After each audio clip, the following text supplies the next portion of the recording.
Hello guys. তো আজকে আমি মাতার বাড়িতে এসেছিলাম।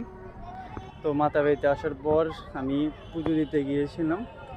তো আমি যখন ভোগটা দিয়েছিলাম মাকে নিবেদন করার জন্য, তখন আমি দক্ষিণা হিসাবে এখানে 10টা টাকা দিয়েছিলাম।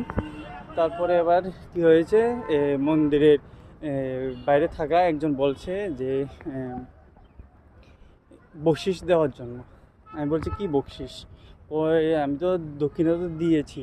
তা বলছে যে না, এটা তো দক্ষিণে না দিয়েছ, এ বকশিসটা দিতে তো হবে।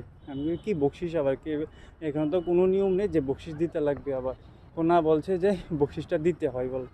তো এই বকশিসটা কি, এটার মানেটা কি, আমি তো কিছু বুঝলাম না। এভাবে ভক্তদেরকে হয়রানি করাটা তো ঠিক নয়। যে দক্ষিণা যে যতটুকু পারে ততটুকু মাকে দক্ষিণা দেয়। তো এটার মধ্যে আবার বকশিসটা চাওয়াটা কি খুবই প্রয়োজন, বা ভক্তদেরকে হয়রানি করা না? আপনারা কমেন্টের মাধ্যমে একটু বলে যাবেন।